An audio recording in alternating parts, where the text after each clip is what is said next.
Good morning दोस्तों।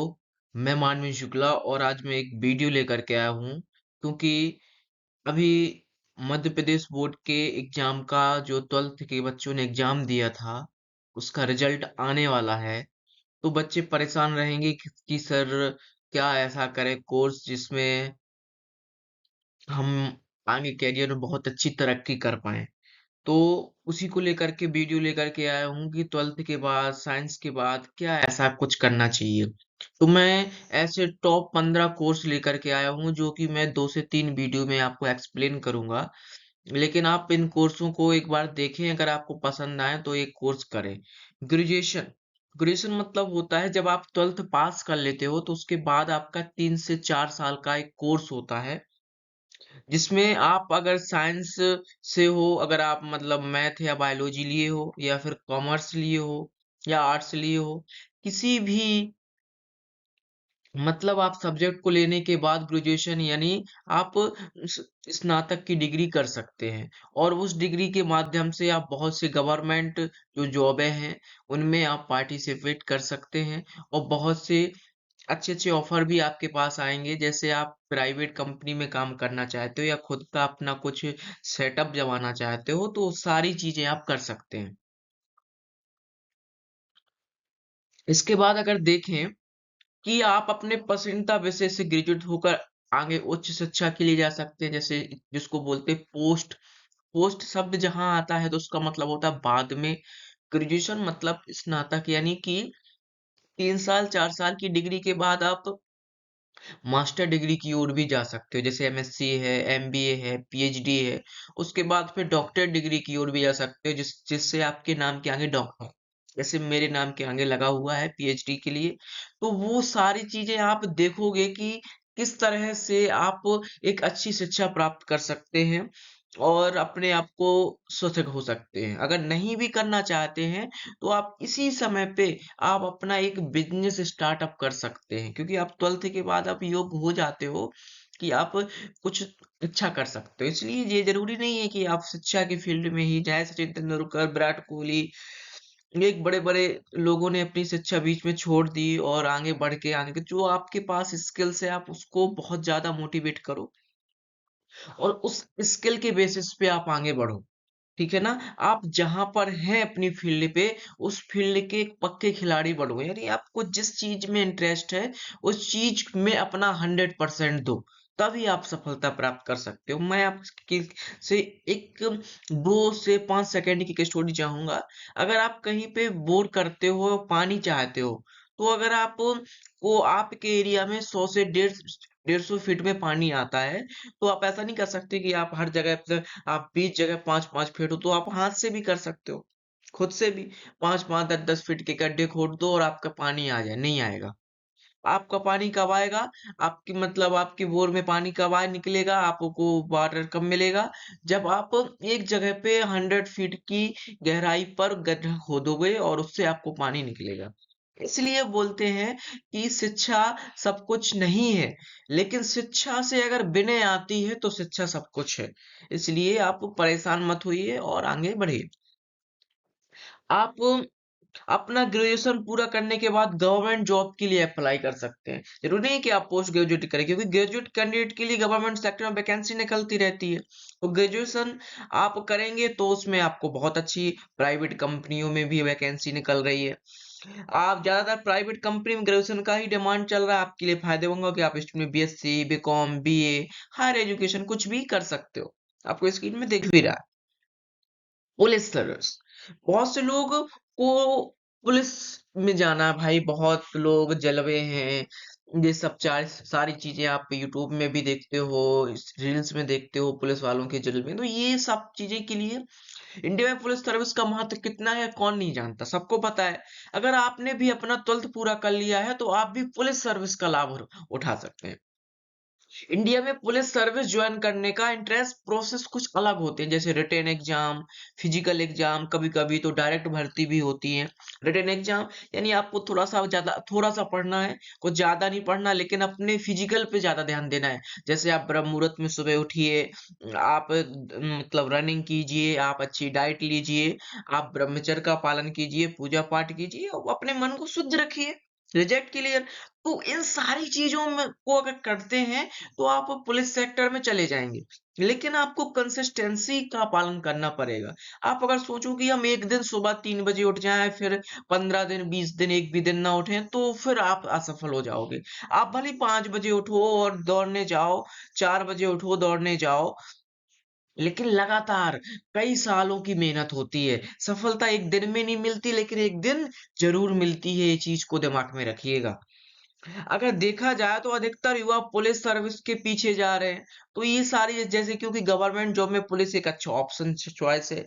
इसके entrance exam इतने मुश्किल नहीं होते, आपको पता ही है। 12th पास विद्यार्थी इस सेवा का लाभ उठा सकते हैं। भारतीय पुलिस सेवा लोगों के द्वारा सबसे ज्यादा पसंद की जाने वाली सर्विस है। तो ये आप देख सकते हैं। अंतरिक्ष, आपने देखा है कि टेस्ला चल रही है, इलॉन मस्क जी की कंपनी चल रही है, उन्होंने एआई भी बनाया। तो इस सारी चीजें से आप लोगों को मोटिवेशन मिलता है। इसे अंतरिक्ष में स्पेस टेक्नोलॉजी, आज के जमाने में आप देख रहे हो कि बहुत से कुछ लोग सोच रहे हैं कि ह्यूमंस की जो मतलब प्रजाति है, हो सकता है कुछ समय बाद खत्म हो जाए। पृथ्वी पे उल्कापिंड वगैरह गिर जाएं, जिससे मतलब पृथ्वी में मानव जाति पे के लिए संकट आ जाए। तो इसलिए लोग दूसरे प्लेनेट में अपने जीवन की सर्च कर रहे हैं। बहुत से लोगों के लिए बहुत ज्यादा उम्मीदें हैं। जैसे एक मेडिकल लाइन होती है जिसमें, क्योंकि लोगों को मतलब बीमार तो पड़ेंगे ही, इसलिए इस फील्ड में बहुत ज्यादा ऑप्शंस रहते हैं। इस प्रकार से ये वाली जो टेक्नोलॉजी, ये भविष्य को लेकर बनाई गई है। जैसे मतलब, जैसे अगर आप 12th साइंस स्ट्रीम के पास आउट हुए हैं तो आप जेईई मेंस के लिए अप्लाई कर सकते हैं। आप आईआईटी की तैयारी कर सकते हैं। एंट्रेंस एग्जाम की अगर अपने जैसे Indian institute of space science and technology में उज्जवल बना सकते हैं, जो आपने आप में एक बड़ी उपलब्धि होगी। समानता आईआईएसटी 2 तरह की डिग्रियां प्रोवाइड करता है, पोस्ट ग्रेजुएशन करता है, पीएचडी करवाता है। आईएसटी के अंदर ग्रेजुएट स्टूडेंट पोस्ट ग्रेजुएट कर भारत में बेहतर भविष्य बनाया जा सकता है। तो ये अंतरिक्ष में स्पेस टेक्नोलॉजी, हम तो कहते हैं बहुत से विद्यार्थी कुछ नया सोचें, जैसे सॉफ्टवेयर है, स्पेस टेक्नोलॉजी है, प्रोग्रामिंग है, कोडिंग है। एक नई की ओर, पुराना घिसा पिटा नहीं कि वही मैथ लिया, बायो लिया, आईआईटी और ये सब नहीं। थोड़ा सा नया आप कह रहे हैं, इंजीनियरिंग बीटेक आती के लिए सर्वोत्तम है, बीटेक वगैरह भी इससे कर सकते हैं। बीटेक की ब्रांच आप चूज करें तो इस तरह से आप देख सकते हैं। राष्ट्रीय रक्षा का एकेडमी आती है। अगर आप सपना इंडियन आर्मी, नेवी या फिर इंडियन एयर फोर्स में जाने का है, तो डेफिनेटली एनडीए एंट्रेंस के लिए अप्लाई कीजिए। किसके लिए? एनडीए के लिए अप्लाई कीजिए, क्योंकि एनडीए इंडियन गवर्नमेंट का मोस्ट वैल्यूएबल पोस्ट में से एक है। आप 12th के बाद एनडीए के लिए अप्लाई कर सकते हो। एनडीए के एंट्रेंस एग्जाम यूपीएससी द्वारा आयोजित किया जाता है। किसके द्वारा? यूपीएससी के द्वारा आयोजित करते हैं। यानी इंटर मतलब आपका नेशनल लेवल का एग्जाम है। इसके एंट्रेंस एग्जाम के लिए आपको फिजिक्स और मैथ के साथ 12th पास होना जरूरी है। आप फिजिक्स से हो या फिर मैथ से हो, यानी आप बायोलॉजी वाले नहीं डाल सकते, लेकिन मैथ और फिजिक्स, और आप एज 16.5 से 19 तक होनी चाहिए, यानी साढ़े 16 साल से 19 के बीच में। यानी ये आपका कंपटीशन बहुत कम कर देती है। यानी अब 19 साल के ऊपर के बच्चे इसमें फॉर्म ही नहीं डाल सकते। Result clear. जब फॉर्म नहीं डालेंगे तो आपका कंपटीशन कम हो जाएगा, और साढ़े 16 के नीचे तो डालने की संभावना ही नहीं, क्योंकि 12th पास होना जरूरी है। और 12th पास में कम से कम 16 साल का तो बच्चा होगा ही।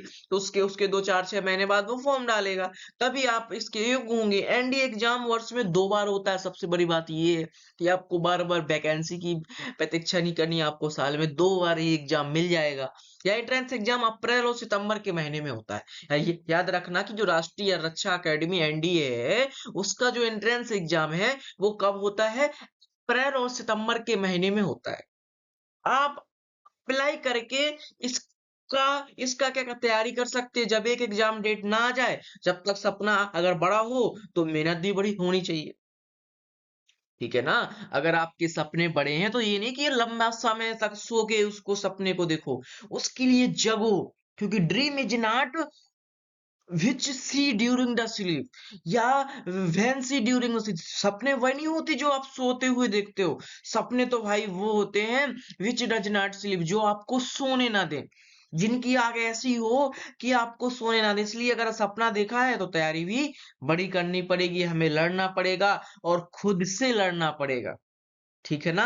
आप अपनी फील्ड का सबसे बेस्ट खिलाड़ी चुनो कि हमारी फील्ड का सबसे बेस्ट खिलाड़ी कौन है, और उस फील्ड में देखो कि हमारा कंपटीशन कौन कर सकता है, हम किससे कंपटीशन कर सकते हैं, और उसकी सफल आदतें बना लो और उससे सफलता प्राप्त करो। ठीक है ना? चार्टर्ड अकाउंटेंट, अगर आपको अकाउंटेंट में अपना करियर बनाना है तो आपके लिए सीए बिल्कुल सही कोर्स है कि नहीं? क्योंकि यह इंडिया का सबसे पॉपुलर कोर्स है और सबसे वैल्यूएबल भी है।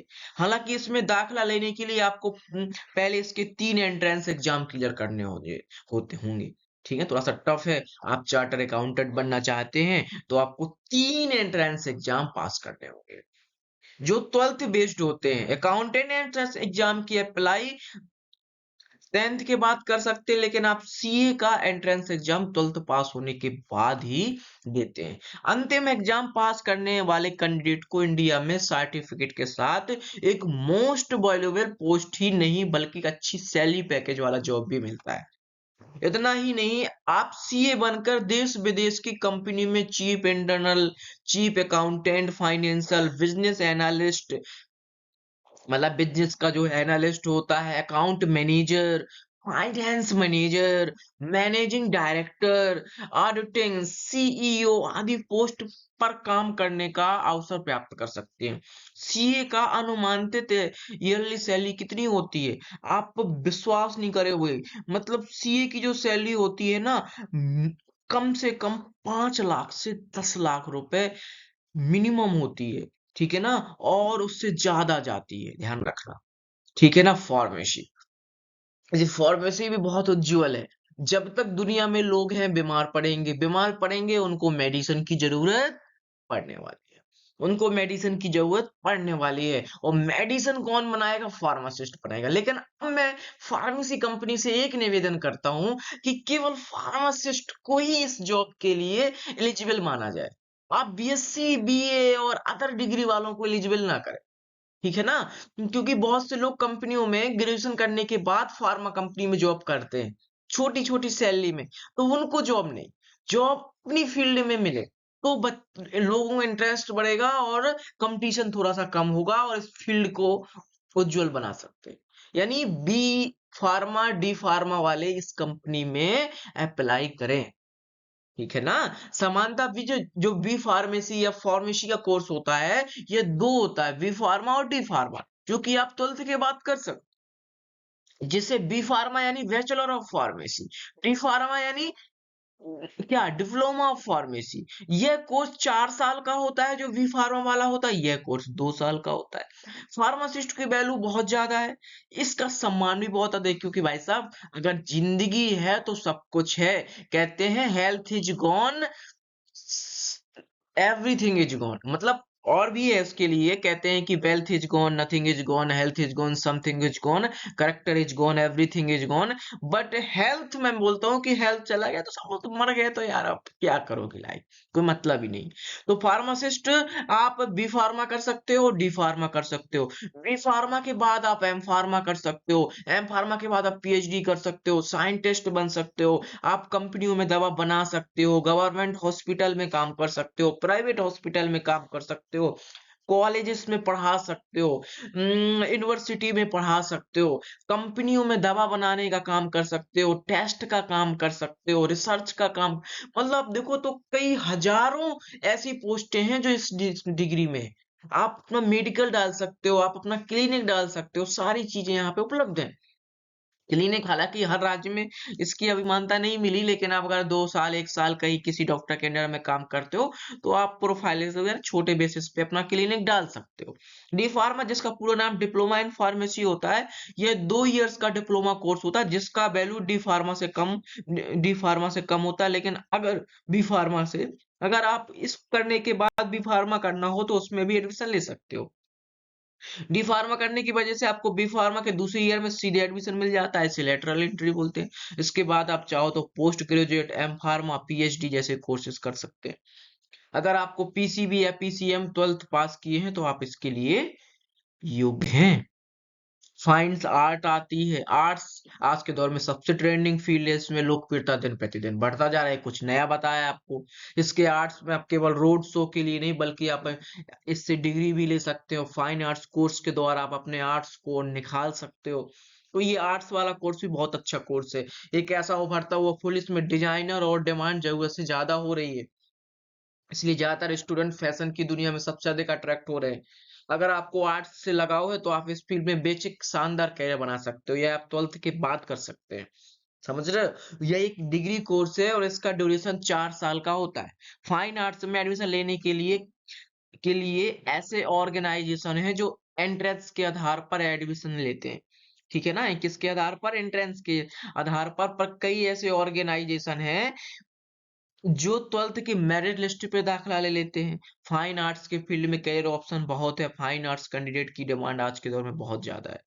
ठीक है ना? सबसे ज्यादा डिमांड तो सॉफ्टवेयर कंपनियां करती हैं। क्या करती हैं? सबसे ज्यादा डिमांड तो सॉफ्टवेयर कंपनियां हैं। इसके अलावा कई ऐसे फील्ड है जिसमें आप अपना करियर बना सकते हो, जैसे अखबार department, animator, electronics media, television, film production, designing आदि इसके आते हैं। धन्यवाद। और इसकी नेक्स्ट वीडियो में और भी आपको अपॉर्चुनिटी बताऊंगा, तो आप इस वीडियो को देखें, 2 से 3 बार देखें तो, और इत्मीनान से देखें। सफलता एक दिन में नहीं मिलती लेकिन मिलती जरूर है, ये चीज याद रखें। धन्यवाद दोस्तों।